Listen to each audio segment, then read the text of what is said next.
Hey there everybody, Phil here for AndroidCentral.com. We're with the brand new Samsung Gear S2 Smartwatch. A lot of surprises in store here. Let's go check it out.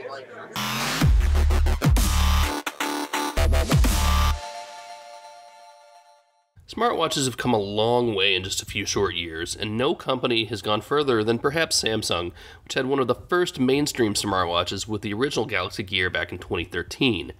Now in 2015, we have the Gear S2, and it's come a long way both in terms of hardware and software. It's no longer trying to do everything, and instead is doing the important stuff better than ever. And for the first time, it's going to do it with more than just Samsung devices. The Gear S2 will work with Android 4.4 and up, so long as you have 1.5 gigabytes of RAM. This is a big deal, people. Now there actually are three versions of the Gear S2. The more sporty of them is what we'll call the Gear S2 proper. It's got sleek lines thanks to the bands fitting into the body, and it's probably what you'll want if you're wearing this in more of an active sense.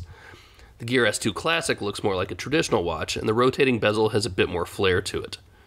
The straps hook in the more traditional lugs as well, and this is going to be the one that you want if you want something that looks a little more timeless.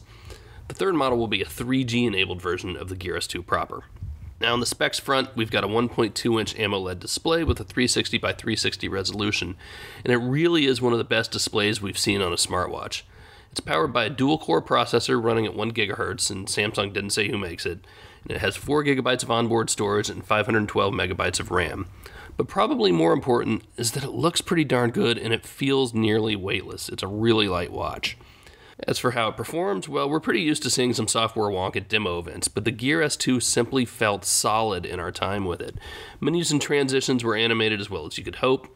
We tried to throw too much at the watch, and we failed. The watch held up just fine. Tizen has come a long way in just a couple years. Now, the watch is a watch first and foremost, and it does watch things. It tells time, it has a timer and stopwatch, has an always-on mode that keeps you from burning straight through the 250 mAh battery, which, by the way, Samsung says should last you 1 or 2 days. But it's the full complement of apps that's really impressive so far. Weather, news, fitness, travel. Some are from Samsung, sure, like Samsung Pay, but there's a surprising number of third-party apps available at launch as well. Calling a car from Uber straight from your watch is as easy as you'd expect it to be. It's also one of the many popular apps out there that for whatever reason still hasn't made an appearance on Android Wear. We really haven't talked watch faces yet. There are a ton of them, and some are traditional, some, well, aren't. And third-party watch apps can bring along their own watch faces as well. There's a ton of stuff here that guarantees you're not going to be bored.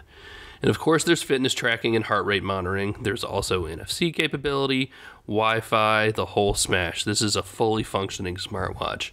So there's a whole lot to get excited about even after spending just a short time with the Gear S2. It's a very attractive watch.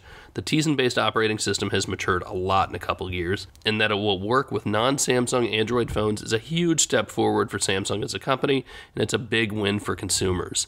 So the Gear S2 is going to be a smartwatch, well, to watch.